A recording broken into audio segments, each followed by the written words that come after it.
یہ وہ ہے جس کو کہا گیا تیرا گھر میرے گھر کے سامنے ہوگا. وہ ایسے تڑپ رہے تھے جیسے سانپ کا ڈسا تڑپتا ہے، اور ایسے رو رہے تھے جیسے غموں کا مارا روتا ہے. اور لو کان بعدی نبی لکان عمر، سارے مرید ایک شخص مراد، کتنے بڑے آدمی.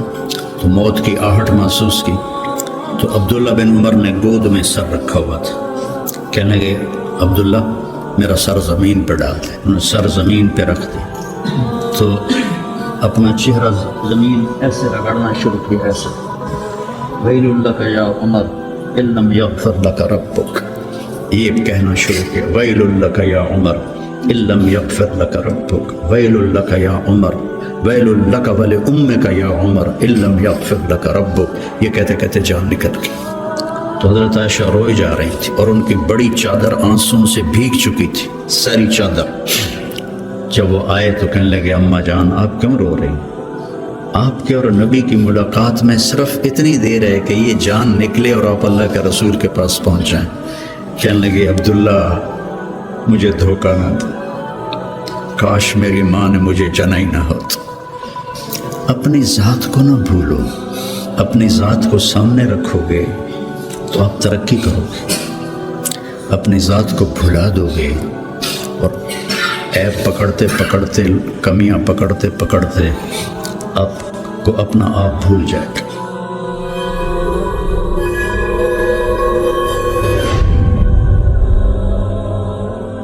بسم اللہ الرحمن الرحیم والصلاة والسلام علی رسولہ الکریم وعلی آلہ وصحبہ اجمعین، اما بعد.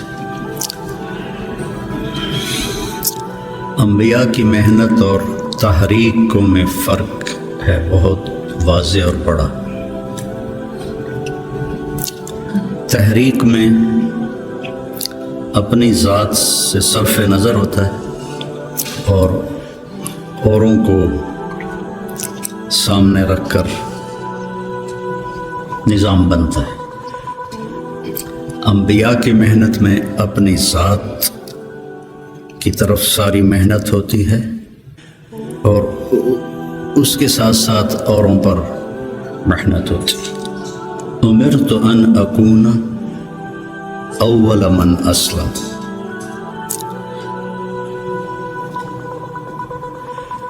وامرت ان اعبد اللہ مخلصا لہ دینی، مخلصا لہ دینی. تو نبیوں کی محنت میں ذات نشانہ ہوتی اور تحریکوں میں دوسرے نشانہ ہوتے.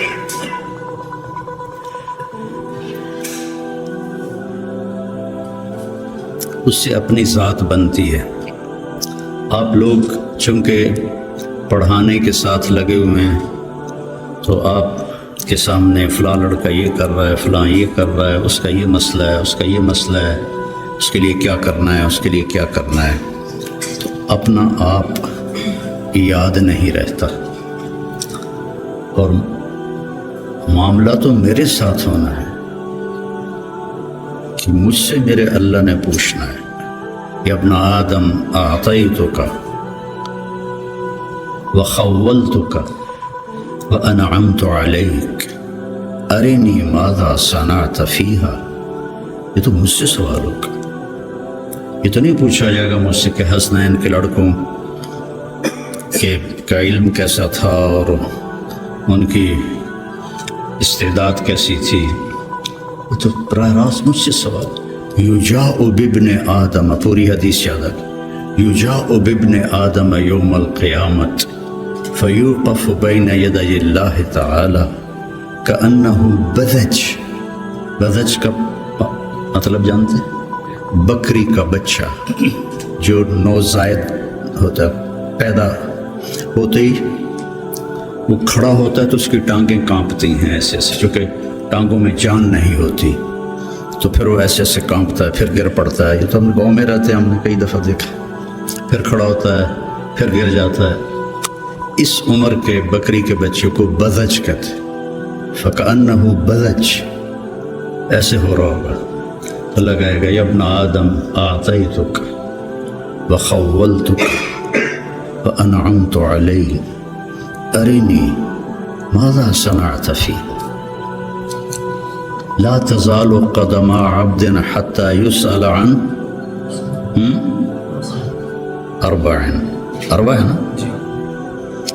تو یہ سب آپ کے متعلق یہ سارا فرمان ہے اور میرے متعلق یہ سارا فرمان ہے. تو میں اگر ناکام ہو گیا تو مجھے کیا فائدہ اس ادارے کا، اس شہرت کا، اس واہ واہ کا مجھے کیا فائدہ؟ اور میں اگر کامیاب ہو گیا تو میرا کیا نقصان ہے؟ ابو ذر رضی اللہ عنہ کو ایک آدمی نے گالیاں دی، کہنے لگے بیٹا ان امامی عقبۃ قعود، میرے سامنے ایک بڑی زبردست گھاٹی ہے، ان جزتها فلا ابالی بما تقول، اگر میں وہ گھاٹی پار کر گیا تو مجھے تیری گالیوں کی کوئی پرواہ نہیں، ان حویت فیہا فانا احق بما تقول، اور اگر میں اس میں گر گیا تو جو تو کہہ رہا ہے میں اس کا واقعی حقدار ہوں. تو انبیاء کی محنت اور اللہ تعالیٰ کا جو یا ایہا الانسان، ایک ایک کو اللہ مخاطب ہو کے کہہ رہا ہے یا ایہا الانسان، یا ایہا المسلم نہیں کہا، المومن نہیں کہا، یا ایہا الانسان. پھر آگے گلا ہے ما غرک بربک الکریم، میرا بندہ تو اپنے رب سے دو نمبری کر گیا، الذی خلقک فسواک فعدلک سبحانہ فی ای صورت ما شاء رکبک. یا ایہا الانسان یعنی یا طارق جمیل ما غرک بربک الکریم، یا ایہا الانسان انک کادح الی ربک کدحا فملاقیہ. میں کتنا آگے جا رہا ہوں. مولانا الیاس صاحب رحمۃ اللہ علیہ کی بات سنی مولانا سعید خان صاحب رحمۃ اللہ علیہ سے کہ مجھے دو خطرے ہیں اپنے کام کرنے والوں سے، کہ جب کہ کام کی ترقی کو اپنی ترقی سمجھنے لگ جائیں گے. اتنی جماعتیں نکل گئیں، اتنی مسجدوں میں گشت شروع ہو گیا، اتنے سے روزے لگنے لگ گئے، اتنی سال کی جماعتیں نکل گئیں. تو یہ تو کام کی ترقی ہے. میری ترقی کتنی ہے؟ میرا اللہ سے، میری ترقی کا کیا مطلب ہے کہ میں اللہ سے کتنا جڑا. فَاعْلَمْ أَنَّهُ لَا إِلَهَ إِلَّا اللَّهُ، سب سے پہلا علم ہی لا الہ الا اللہ. اور فا کا لفظ آیا ہے، واو نہیں ہے، وَعْلَمْ. فَاعْلَمْ، فا علی الفور کے لیے ہوتی ہے. فا حملتہ فانتبذت فاجاءها المخاض. فا فا فا، سمجھ رہے؟ تمہاری عربی مجھ سے اچھی ہے، میں تو کو ٹوٹ کے یاد ہے نا. فحملتہ فوراً حمل، فانتبذت بہ مکانا قصیا، فوراً دوڑ کے دور گئی. فاجاءها المخاض، فوراً درد ذیل ہوا اور بچہ پیدا ہو گیا. فعلم، سب سے پہلا، سب سے علی الفور ہے اللہ کو پہچان، اپنے اللہ کو پہچان. عبد الرحمن ابن عوف نے آ کر کہا ابو بکر رضی اللہ عنہ سے، اللہ کو کیا جواب دو گے جو تو عمر کو خلیفہ بنا کے جا رہے، جو اتنا شدید ہے اور سخت ہے. آپ نے کہا انا اعلم بربی منک، میں تم سے زیادہ اپنے رب کو جانتا. سبحان اللہ. انا اعلم بربی منک. وہ جو 3 لوگوں نے کہا تھا میں شادی نہیں کروں گا، میں رات نہیں سوؤں گا، اور میں روزہ نہیں چھوڑوں گا. تو ان سے آپ نے کہا انا اعلم بربی منکم. تو میرے عزیزو، علم کی منتہا ہے اللہ. یا ابن آدم اطلبنی تجدنی، وعدہ ہے. فإن وجدتنی وجدت كل شيء وإن فتنی فاتك كل شيء وأنا خير لك من كل شيء. پھر بڑے لوگوں سے تعلق بنانا پڑتا ہے اور پہل اپنی طرف سے کرنی پڑتی ہے، اور کبھی خوش آمد کرنی ہوتی ہے، کبھی ہدیے دینے ہوتے ہیں، کبھی جھوٹی سچی ان کی تعریفیں کرنی پڑتی ہیں. اور یہاں سب سے عظیم، سب سے بڑا پہل کر چکا ہے. عجب بات کہ غنی عن العالمین فَإِن تَكْفُرُوا فَإِنَّ اللَّهَ غَنِيٌّ عَنِ الْعَالَمِينَ. اور جو اتنا بڑا ہو، جس کو کسی کی بھی ضرورت نہیں. اتقى قلب رجل واحد ما زاد في ملك شيئا افجر قلب رجل ما نقص في ملك شيئا لن تبلغوا ضري فتضروني ولن تبلغوا نفعی فتنفعونی. تو اتنا عظیم ہو کر کہتا ہے یا ابن آدم انی لک محب. یا ابن آدم، کافر مسلم سب شریک. وَلَقَدْ كَرَّمْنَا بَنِي آدم، انسان بطور انسان اللہ نے عزت والا بنایا. انی لک محب فبحقی علیک کن لی محبا.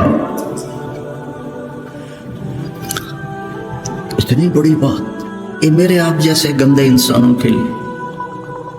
یا ابن آدم اذکرک وتنسانی، کیا گلہ ہے. واستترک ولا تخشى اتحبب الیک بالنعم وتتبغض الی بالمعاصی شرک الی صاعد وخیری الیک نازل مع ذلك ان سألتنی اعطیتک وان استغفرتنی غفرت لک. اتنا بڑا شہنشاہ. اطت السماء وحق لها ان تئط. آسمان چرچراتا ہے، جیسے کرسی پر کوئی موٹا آدمی بیٹھ جائے تو چون چون کی آواز آتی ہے. آسمان چون چون کرتا ہے کہ ما فیہا موضع اربعۃ اصابع الا وملک واضع جبہتہ ساجدا للہ. اتنی جگہ بھی خالی نہیں ہے. فرشتوں کی پیشانیاں سجدے میں گری پڑی. اتنی عظیم ذات ہو کر وہ کہے اذکرک وتنسانی، اور اتنی عظیم ذات ہو کر کہے انی لک محب. محبت ہی تو انبیاء بھیجے. محبت ہے تو توبہ کے دروازے کھلے رکھے. تو میرے عزیزو، یہ درس و تدریس کی محنت، تصوف کی محنت، تبلیغ کی محنت، یہ اپنے آپ کو بنانا پہلے ہوتا ہے. جب 3 چلے میں لگائے 1971 میں، تو ہم ہدایات میں پہلا بول ہوتا تھا بھائی ہم اپنی اصلاح کے لیے نکلے، ہم سیکھنے کے لیے نکلے. یہ اور تاثر پیدا. لفظ تو جادو ہے. ان من البیان للسحر، جادو الفاظ ہی ہوتے، کوئی وہ تیر تفنگ تو نہیں ہوتا، الفاظ ہوتے. تو الفاظ میں تاثیر ہے. بھائی ہم سیکھنے کے لیے نکلے، ہم دین سیکھنے کے لیے نکلے. یہ آپ کے اندر تواضع پیدا کرے گا. ہم بھیجے گئے ہیں، یہ آپ کے اندر بڑائی پیدا کرے. بھیجے گئے ہیں. اخرجت للناس قرآن میں ہے. اور تبلیغ کی برکت سے آج تم سب جب میں یہاں بیٹھا ہوں، یہ تبلیغ کی برکت ہے. شیخ رمضی جیسا تمہیں ہیرا ملا ہے، یہ تبلیغ کی برکت. 16 سال کی عمر میں آیا تھا. 3 چلے سے میرے 500 اربوں کی تشکیل کیا کرتا تھا. 83-84 کی بات ہے. یہ اس نے 3 چلے لگائے. اور آج اللہ نے اس کو کان مملوکی فاضحا مالکی والا قصہ ہو گیا ہے. ان ھذا من اعاجیب الزمن. تو میرا اللہ سے کیا رابطہ ہے؟ اس کے لیے پیمانہ آپ کا اندر ہے، آپ کا دل ہے. میں نہیں پہچان سکتا، کوئی اور نہیں پہچان سکتا.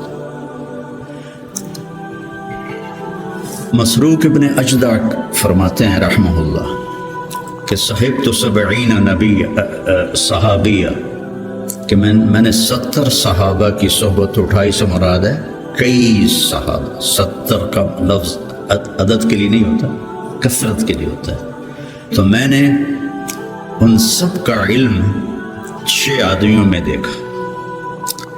عمر بن خطاب، عبداللہ بن مسعود، علی بن ابی طالب مہاجرین میں سے، زید بن ثابت، معاذ بن جبل، ابی بن کعب انصار میں سے. پھر ان 6 کے ساتھ میں رہا تو میں نے 6 کا علم 2 میں دیکھا، عبداللہ بن مسعود، علی بن ابی طالب. میرا اس پہ اضافہ ہے کہ میں نے ان 2 کو پڑھا تو مجھے علی بن طالب سب پر فائق نظر آئے کہ ان سے بڑا عالم صحابہ میں کوئی نہیں تھا، انتہا پر تھا. اور یوں ہاتھ پکڑا اللہ کے نبی نے اور ایسے. اب ابن کبھی بڑے جذبے جوان تھے، نہ وہ عشق میں رہی گرمیاں، نہ وہ حسن میں رہی شوخیاں، نہ وہ غزدمی میں تڑپ رہی، نہ وہ خم ہے زلف ایاز میں. میرا تو اب یہ حال ہے، پڑھے بغیر نیند ہی نہیں آتی تھی.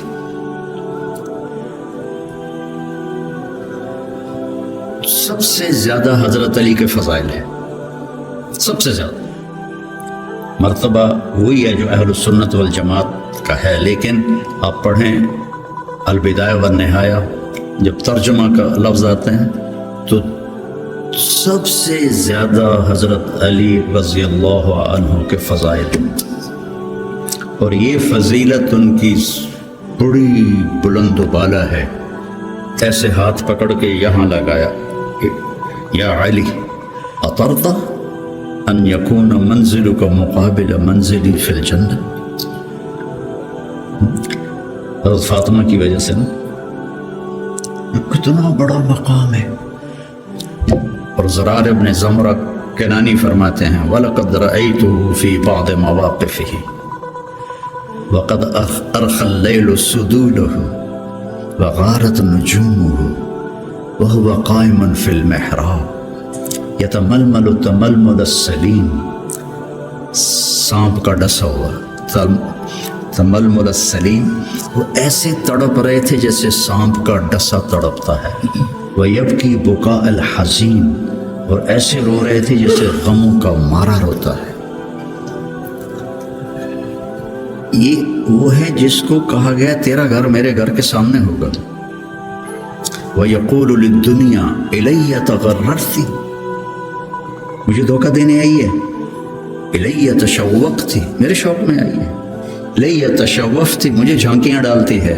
هَيْهَاتَ هَيْهَاتَ غُرِّ غَيْرِ قَدْ بَتَتُّكِ الثَّلَاثِ عُمْرُكِ قَصِيرٌ وَمَجْلِسُكِ حَقِيرٌ وَخَطَرُكِ يَسِيرٌ. یہ جملہ اگلا سنانا تھا. آہن آہ من قلت الذات وبعد السفر ووحشت الطریق. اللہ اکبر، کون شخص یہ کہہ رہا ہے؟ قلت الذات، نبی کے گھر کے سامنے گھر قلت الذات سے ہو سکتا؟ بعد السفر ووحشت الطریق. اللہ اکبر. اور علم ایسے تھا کہ یتفجر العلم من جوانبہ وتنطق الحکمت من نواحیہ. اس جملے کو، یہ میں آپ کو آج سے کوئی 40 سال پہلے حیات الصحابہ پڑھی تھی، اور اس میں یہ علی کی رضی اللہ عنہ کی صفات کو میں نے یاد کیا تھا، تو آج آپ کی برکت سے وہ زبان پہ آ گئی ہیں. ان کے روئیں سے علم کے چشمے پھوٹتے تھے اور حکمت نے ان کو گھیرے میں لیا ہوا تھا۔ میں نے یاد بھی کیا، میں نے ترجمے بھی کیے، لیکن اس کو حقیقی طور پر میں سمجھا، گلگت جا رہے تھے تو راستے میں بڑے خوبصورت مناظر آتے ہیں، چلاس پر تو پھر کالے پہاڑ شروع ہو جاتے ہیں، اس سے پہلے بڑے خوبصورت مناظر آتے ہیں، پہاڑوں سے ایسے چشمے گر رہے ہوتے، تو ایک پہاڑ سے گزرے نا تو اس میں سے چشمے بہت سارے گر رہے تھے ایسے، تو ایک دم مجھے یہ جملہ سمجھ میں آیا کہ میں نے گاڑی رکوا لی، میں نے کہا یار وکھن دو، میں ان کو ایسے دیکھ رہا تم یتفجر العلم من جوانبہ، پہاڑ کے پتھروں سے چشمے نکل رہے تھے 15-20، تو انہوں نے پورے پہاڑ کو خوبصورت بنا دیا تھا۔ اب تصور کرو اگر اس پہاڑ کے ہر پتھر سے چشمہ پھوٹ رہا ہو تو کتنا خوبصورت ہوگا۔ علی کو اس جملے میں پہاڑ دکھایا گیا ہے اور اس کے ایک ایک پتھر سے علم کے چشمے نکل رہے ہیں، اس کے ایک ایک رومے سے علم کے چشمے نکل رہے ہیں، کیا چیز ہوگی۔ اور حکمت زبان کا بول ہے، من یؤت الحکمت فقد اوتی خیرا کثیرا، اور ان کو حکمت نے چاروں طرف سے گھیرے میں لے لیا ہے، صرف ان کی زبان کا فعل نہیں رہا حکمت، بلکہ پورے وجود نے حکمت کا لباس پہن لیا ہے۔ اور پھر وہ کہتے ہیں قلت الذات بعد السفر وحشت الطریق، اور لو کان بعدی نبی لکان عمر۔ آپ مسجد میں داخل ہوئے تو آپ کے ادھر ابو بکر تھے، ادھر عمر تھے رضی اللہ عنہ، سامنے صحابہ بیٹھے تھے۔ آپ نے ان سے فرمایا دیکھ رہے ہو ہاکذا نحشر یوم القیامہ، میں قیامت کے دن ایسے اٹھوں گا، میرے سیدھے ہاتھ ابو بکر ہوگا، الٹے ہاتھ عمر ہوگا۔ ملہم مراد، سارے مرید ایک شخص مراد، کتنے بڑے آدمی۔ تو صحابہ نے مشورہ کیا کہ فتوحات ہو گئی ہیں، کیسر اور کسریٰ کے خزانے مدینے میں آ گئے ہیں، اور عمر کا وہی حال ہے، وہی مجاہدہ ہے، وہی مشقت ہے، تو اب اسے نرم روٹی کھانی چاہیے۔ حضرت عمر کی روٹی کوئی کھا نہیں سکتا تھا، اٹک جاتی تھی گلے میں، اتنی سخت ہوتی تھی۔ تو انہیں لباس بھی، بڑے بڑے وفود آتے ہیں تو انہیں لباس بھی اچھا پہننا چاہیے، اور کوئی اب خادم رکھ لیں، اتنے غلام ہیں، کوئی خادم اپنی خدمت کے لیے رکھ لیں۔ یہ کون مشورہ کر رہے ہیں؟ زبیر بن عوام، طلحہ بن عبید اللہ، سعد بن ابی وقاص، عبد الرحمن بن عوف، علی بن ابی طالب، ابو عبیدہ بن جراح، 6 اصحاب عشرات المبشرہ میں سے 6 آدمی یہ مشورہ کر رہے ہیں۔ حضرت علی نے کہا مانے گا نہیں، جو تم مرضی کر لو۔ حضرت علی نے کہا نہیں مانے گا، کہا نہیں ہم انشاءاللہ منوائیں گے، ہم خود نہیں جاتے، ہم حضرت عائشہ کو بھیجتے ہیں اور حضرت حفصہ کو بھیجتے ہیں، دونوں امہات المومنین ہیں اور ایک بیٹی ہے، تو ان کی ضرور مانیں گے۔ تو یہ دونوں تشریف لائیں اور متکلم بنی حضرت عائشہ، کامر المومنین آج آپ سے ایک بات کرنی ہے۔ کہنے لگے کہو۔ کہنے لگے اللہ کے رسول کے دور میں نہ دنیا آئی، نہ اللہ کے نبی نے دنیا کا ارادہ کیا، تو وہ مشقت میں گزر گئے۔ میرے باپ ابو بکر کے دور میں دنیا کی فتوحات نہ آئیں، نہ انہوں نے ارادہ کیا، وہ بھی گزر گئے۔ اب اللہ نے آپ کے لیے دنیا مسخر کر دی ہے اور لہر بہر ہے، اور آپ کا وہی حال ہے، آپ کچھ نرمی کریں۔ وہ جو پچھلی باتیں انہوں نے کہیں، غلام رکھیں، اچھے کپڑے پہنیں، بڑے بڑے وفد آتے ہیں، نرم کھانا کھائیں، نرم بستر استعمال کریں۔ اور عمر کا رنگ بدلنا شروع ہو گیا۔ تو حضرت حفصہ دیکھ رہی تھے، بے ابا گیا چھت نال، تو جب حضرت عائشہ خاموش ہوئی تو کہنے لگے یہ بتاؤ تمہیں یہ کس نے بھیجا ہے؟ تو کہنے لگی پہلے کوئی ہاں نہ کرو تو پھر ہم بتائیں گے۔ کہنے لگے اگر مجھے پتہ چل جائے نا کہ تمہیں کس نے بھیجا تو میں مار مار مار کے ان کے چہرے لہو لہان کر دوں. پھر فرمانے لگے حفصہ تو گھر والی ہے نا، یہ بتا کبھی اللہ کے نبی نے 2 ٹائم کھانا کھایا؟ زندگی میں کبھی 2 وقت کھانا کھایا؟ وہ کہنے لگی نہیں. فرمانے لگے صبح کھاتے تھے تو شام نہیں کھاتے تھے، شام کو کھاتے تھے تو صبح نہیں کھاتے تھے کہ جی اللہم نعم. ایک دفعہ تو نے ایک چھوٹے سے میز پر کھانا رکھ کے دیا تھا، تمہیں یاد ہے؟ تو اللہ کے نبی نے اٹھا کے زمین پہ رکھ لیا تھا اور کہا تھا آکل کما یاکل العبد، کہ جی اللہم نعم. تمہیں یاد ہے اللہ کے نبی کا ایک ہی جوڑا ہوتا تھا اور اسے وہ خود دھوتے تھے، اور بعض اوقات وہ خشک نہیں ہوتا تھا اور بلال آ جاتے یا رسول اللہ الصلاۃ، تو آپ کہتے ابھی میرے کپڑے خشک نہیں ہوئے، یہاں تک کہ نماز تاخیر ہو جاتی تھی اور آپ وہ خشک ہو کر اس کو پہن کے جا کے نماز پڑھاتے تھے. اور یہ بھی تمہیں یاد ہو، وہ کہنے لگی اللہم نعم، کہ یہ بھی تمہیں یاد ہوگا کہ ایک دن وہ جوڑا بھی نہیں تھا تو آپ نے پڑوسن سے چادر مانگی تھی جس کو لپیٹ کر جا کے نماز پڑھائی تھی، یاد ہے؟ کہنے لگی اللہم نعم. کہ نبی کا بستر کیسا تھا تیرے گھر میں؟ کہا ایک ٹاٹ تھا، اس کو میں دوہرا کر کے بچھا دیتی تھی رات کو. تو حضرت عمر کہنے لگے ایک رات تو نے اس کی 4 تہیں لگا دی. تو صبح اللہ کے نبی نے کہا حفصہ میرا بستر تبدیل کر دیا ہے؟ کہ نہیں یا رسول اللہ وہی ہے، بس 2 کی 4 تہ لگا دی. کہا اس کو دوبارہ ویسے کر دے، مجھے رات کو اٹھنے میں مشکل پیش آئی اس کی نرمی کی وجہ سے، یاد ہے؟ کہنے لگی اللہم نعم. تو فرمایا اللہ کے نبی نے کبھی 2 سالن کٹھے کھائے؟ اللہ کے نبی نے کبھی 2 سالن کٹھے کھائے؟ کہنے لگی نہیں، کوئی نہیں کھائے. تو حضرت عمر رونے لگے. فرمایا کہ جنہوں نے تمہیں بھیجا ہے نا انہیں جا کر کہو کہ 3 دوست تھے سفر میں، تو ایک آگے بڑھ گیا اور منزل پر پہنچ گیا اللہ کے نبی، پھر دوسرا چلا اور وہ منزل پر پہنچ گیا ابو بکر، اب تیسرا راستے میں ہے، ان کے راستے پر رہے گا تو پہنچے گا ورنہ بھٹک جائے گا.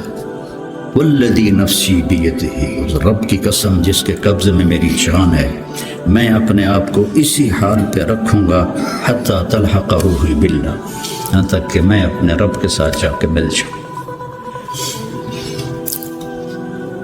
جن کو اپنی ذات کی طرف نبی کی محنت متوجہ کرتی، تحریکیں اوروں کی طرف متوجہ کرتی، اور انبیاء کی محنت یا قوم اعبدوا اللہ ما لکم من الہ غیر، یا قوم انی لکم نذیر مبین ان اعبدوا اللہ واتقوہ واطیعون انی لکم نذیر مبین انی لکم ناصح امین. اور جب خنجر لگ گیا اور پتہ چل گیا کہ بچنا ممکن نہیں ہے تو اپنے بیٹے کو بلایا عبداللہ بن عمر، فرمانے لگے جاؤ عائشہ کے پاس اور ان سے کہو کہ عمر اپنے ساتھیوں کے ساتھ دفن کی اجازت چاہتا ہے، اور امیر المومنین نہ کہنا، عمر کہنا، چونکہ اب میں امیر المومنین نہیں ہوں. اگر وہ اجازت دیں دیں تو مجھے وہاں دفن کر دینا ورنہ مجھے عام قبرستان میں لے جا. عبداللہ بن عمر رضی اللہ تعالیٰ عنہ تشریف لے گئے تو عائشہ رضی اللہ عنہ بیٹھی رو رہی تھی، تو انہوں نے عرض کی اماں جان میرا باپ عمر بن خطاب اپنے ساتھیوں کا قرب چاہتا ہے. تو حضرت عائشہ رضی اللہ عنہ نے روتے ہوئے کہا یہ جگہ تو میں نے اپنے لیے رکھی تھی، لیکن اگر عمر طلبگار ہے تو مرحبا بعمر.